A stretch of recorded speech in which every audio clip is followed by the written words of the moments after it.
Alright, so today I am going to show you how I made this sweater for my fiance. Basically, this is my cat. Basically, it's a couple different pieces. So you first need to make 6 of these squares. And these are each 1, 2, 3, 4, 5, 6, 7, 8, and then 9. All of the squares have the same border color.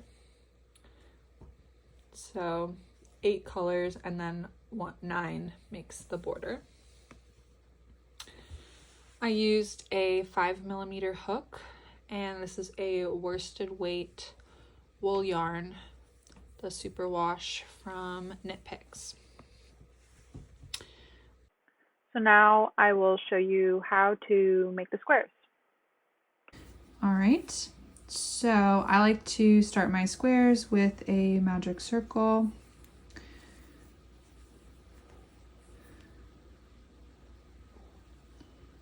Make my magic circle. Sorry, I'm doing this at kind of a weird angle so you can see. So if I'm making it look kind of awkward, that's why. Okay. And then 1, 2, 3. I'm using double crochets. So 3. And then you're going to double crochet 1, 2, 3, chain 2. Double crochet another 3, 1, 2, 3, into your magic circle, then chain 2, 1, 2, 3. And last cluster, 1, 2, chains, double crochet 3, and then chain 2 more. You can close up your circle and then slip stitch into that first chain, or sorry, that first double crochet. So slip stitch into there, tighten it up, and then you're going to go around again. So chain 3, and then you're going to double crochet into the next stitch, and again. So you just made 3 in the 3. All right, now you're going to do an increase. So you're going to go into this chain 2 space, double crochet 1, 2, 2 chains, 1, 2, and then 2 more double crochets in that same chains 2 space, 1, 2. Then you're back to a cluster, 3 double crochets, 1, 2, 3. Now you just continue doing that over and over again until you reach your rows. So this was 1 row, now we're on the 2nd row. And you'll notice on my squares I switched colors quite a bit, and just kind of at random. I didn't follow any particular pattern except for I tried to make sure that every color was in every square, and that the center, I was alternating the center colors evenly. So I tried to make the same amount of each center color. Other than that, I just switched whenever I felt like it. And I kind of laid out my squares as I went along and kind of saw like if there was one color dominating or not, and tried to make it as even as possible. So I'll show you how to switch colors. Let me do this corner. I don't like switching on the colors or on the corners.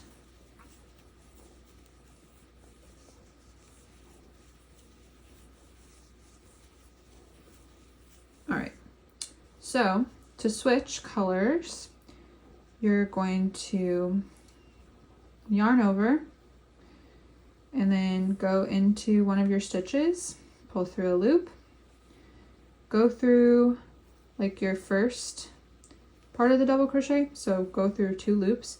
You'll have 2 loops still on your hook. Then, oh geez, okay, I guess we're using pink. If I can find the end of any of these yarns.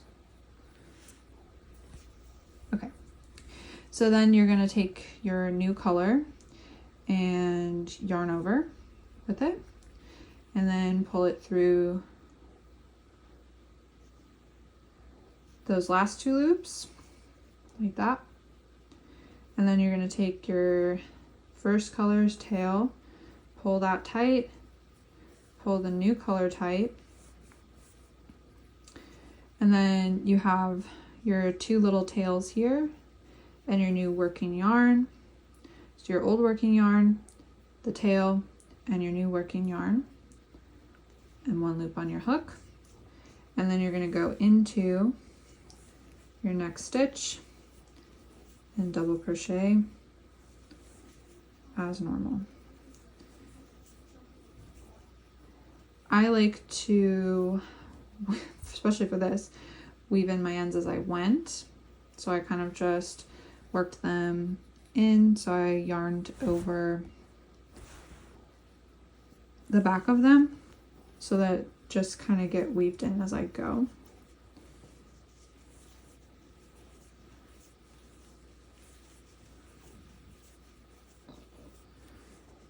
And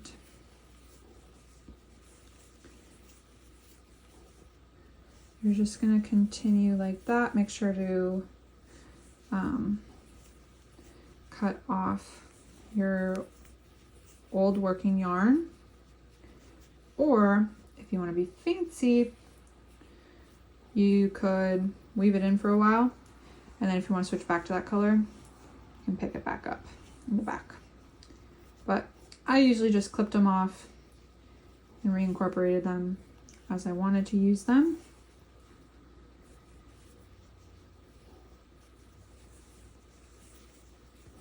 So you just keep going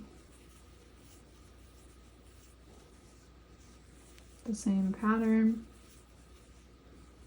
and then you get back to the same, and then again slip stitch,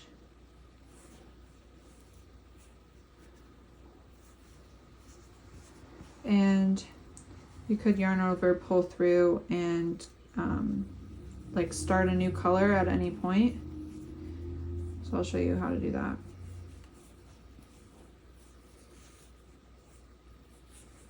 Get my scissors.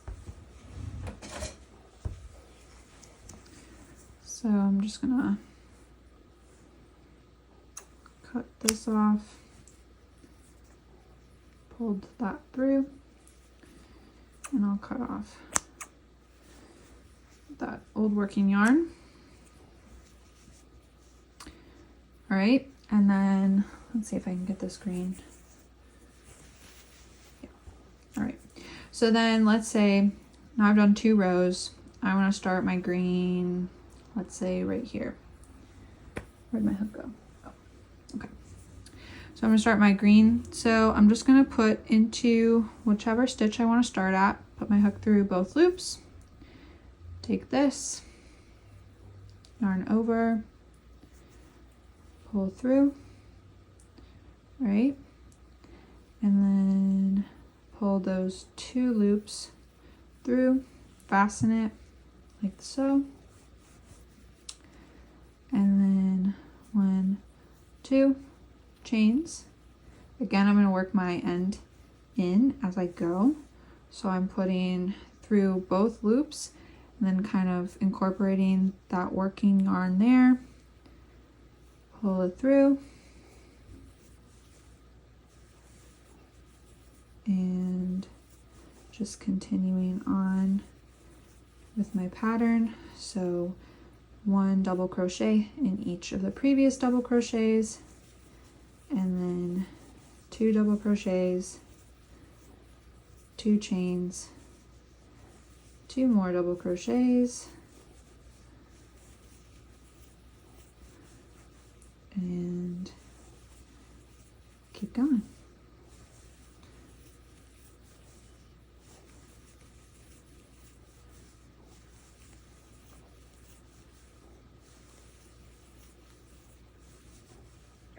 All right, so once you make your 12 body squares like this, then you can move on to making your sleeve squares.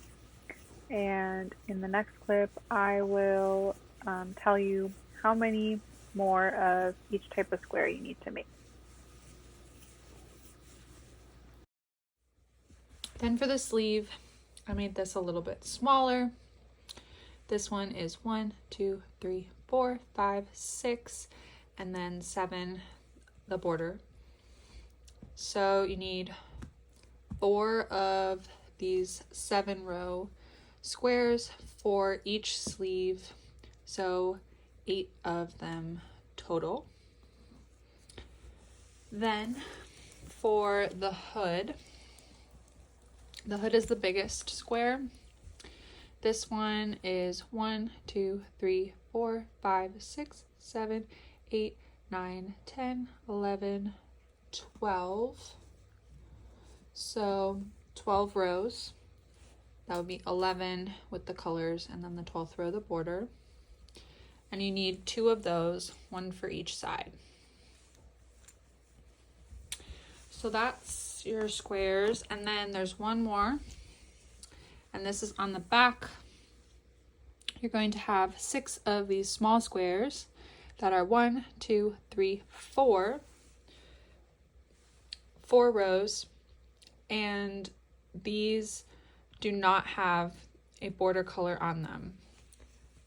So you can see I sewed them directly to one of the 9-inch squares. So you'll make 6 of those, and they go up the back panel through the middle to connect these squares. If you would like a written pattern with instructions and diagrams like this one, you can check out my Etsy shop linked below. Great. Now I'm going to show you the stitch that I used to connect all of my crochet pieces. So for this, you will need a darning needle and some extra yarn. All right. So I used a mattress stitch, and I think this looked really good. If you don't like my tutorial on mattress stitch, there are lots out there. So you're going to take the 2 pieces of whatever you're connecting, line them up with wrong sides facing in together and right sides facing out. It's easiest to start in a corner because you know you can line up your stitches perfectly. So for this, I'm going to go in the outside loops of each of these stitches, and same thing on this side. All right, so I'm going to start in this corner piece. I'm going to start here. These are my 2 chains. So I'm going to go through my second chain, through that outer stitch, leave a little tail, then come over to this other side here are my 2 chains. Go around and through like that. Then back through the next one. This one.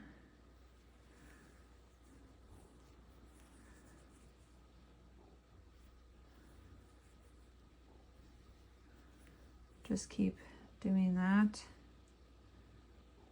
through each stitch. I like to leave it kind of loose as I go, so if I mess up I can undo it, and it's just kind of easier to see what you're doing. But it gets to a certain point where you might run out of yarn if you leave it that loose. So here's where the magic really is. You're gonna hold the tail that you left, and you're just gonna pull like this. Now keep in mind that on all of your border pieces you're going to be doing this in the same color, and you're going to have matching yarn, so this is really going to be invisible. You're really not going to see it, but it just like makes a nice tight border. And then this tail I just wove in on the inside of each, and I waited to do those till the very end because some of them I could like tie the corners together just to make it a little more sturdy.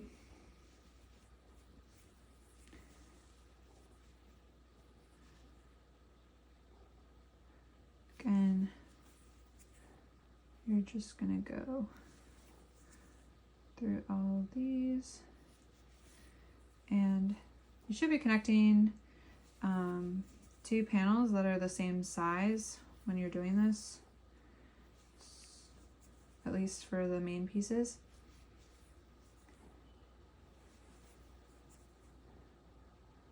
It should be like generally 1-to-1. You can, if something gets messed up, you can go through like 1 and then go through 2 and then go through back the same one and go through the next one on the other side. If you find that it's off, you can do that like a couple of times and it doesn't look too weird. Oops. So that will connect your 2 squares together really nicely. And yep. So let's talk seaming. Once you have all your squares, you're going to need to attach them all together. So I started with the body. Each of these body pieces, you are going to seam them together. I like to just seam 3 together at a time.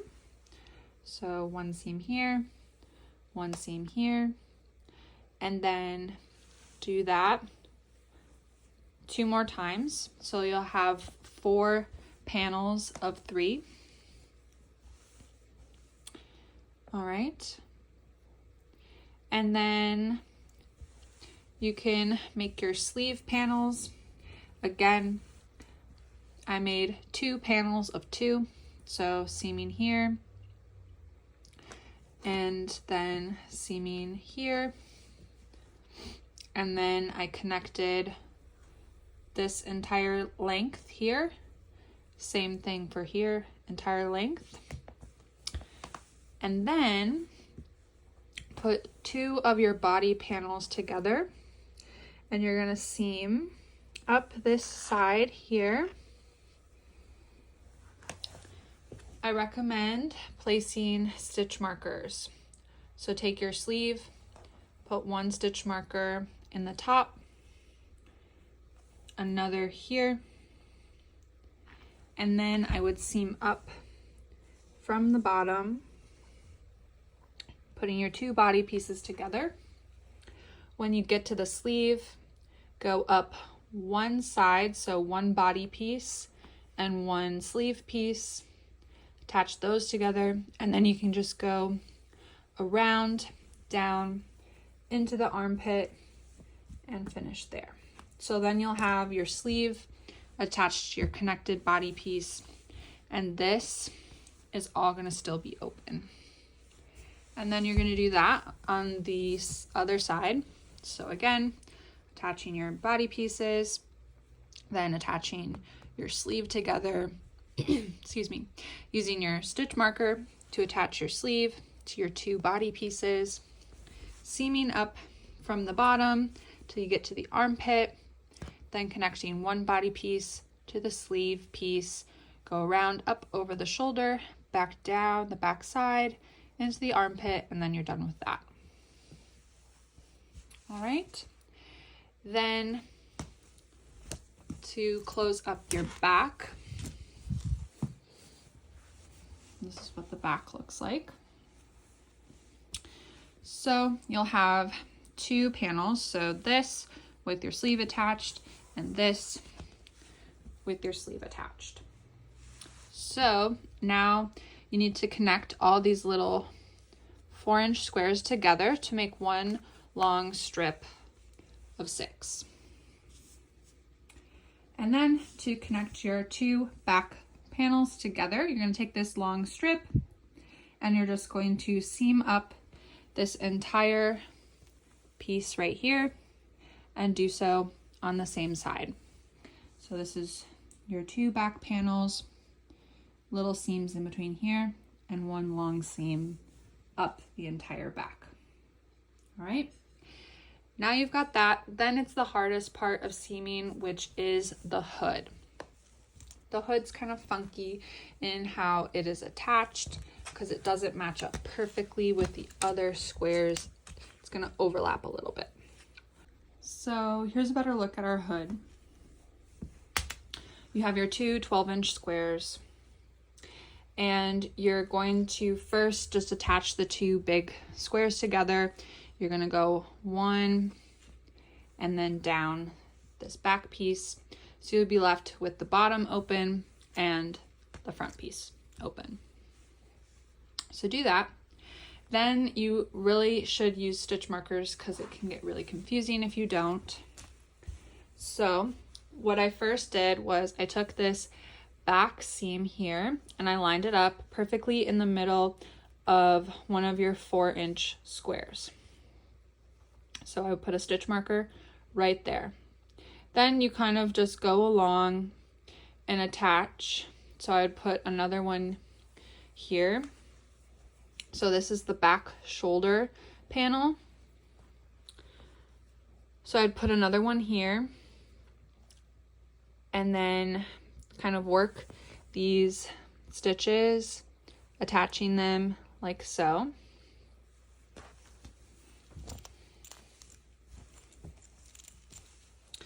So then you get to your front shoulder piece. Those are seamed up together like this already. Then you continue placing stitch markers as so, and then you're going to be left with some overhang. So this piece, hood piece, all right, this hood piece, this is my front shoulder piece. You'll see as it wraps around this back shoulder piece here, it's going to come down about maybe 2/3 of the way of the front shoulder piece. So remember, this is open, this isn't here yet. So just attach it until there. Let's see, how many stitches is it? 1, 2, 3, 4, 5, 6, 7, 8, 9, 10, 11, 12, 13, 14, 15, 16. So about 16 stitches, you're going to have this open. So leave a piece open here. And that's because once you put your front ribbing on, then you're going to want to attach the rest of the hood into that front ribbing. So it kind of makes it curved. you're making straight lines curved here. So just leave it here. You can put a stitch marker in there to hold it until you've done the ribbing, or you could go ahead and do the ribbing and then attach your hood last, whichever works better for you. This is just how I did it. I left this open, did my ribbing, and then attached it after. The good thing about that too, doing your ribbing second, is if you leave it here and then you're doing your ribbing, you can just do as many rows until you reach the end of this hood. So that just makes it a little bit easier to line everything up. All right, so then you would do that on both sides, starting in that back 4-inch piece, going over the back, going through the shoulder, around this neck, down the front panel, shoulder piece. Only part of the way, leaving enough room for the ribbing. And then that is all the seaming that you have to do for now. All right, now that all of your crochet pieces have been seamed together, you can do one of two things. If you're not a knitter, then you could make this into crochet ribbing, where I'm mentioning knit ribbing.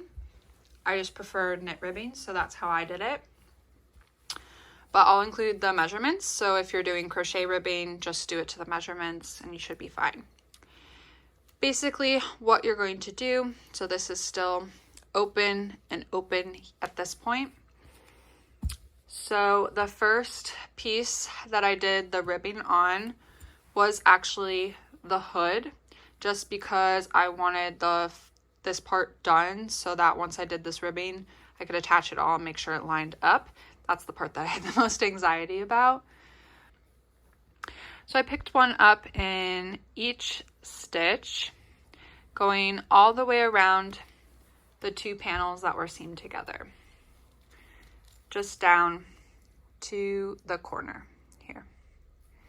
And I made, so you're knitting it flat in 2x2 ribbing. And I made that, it's about 4 inches long. And then I cast it off, folded it in half, and seamed it over in half to the interior. So what you want is a tube. So that's that. Then you need to make an I-cord. Mine is a knit I-cord that I did on double pointed needles. You can also use circular needles, or however you like to make your I-cords. You could do crochet I-cord, whichever you prefer. There's a ton of videos on how to do this. But I did 6 stitches across just because I wanted a really chunky one. But again, you could totally change that up. And I believe this was like 45 inches long that I did for the I-cord. And then you can thread it through. Or if you're really smart, you can put it in, use stitch markers to hold your edge over, and then seam it up, and then you don't have to thread it through. So you can do that either way. And that is your hood. So the next edge that I finished was the bottom edge.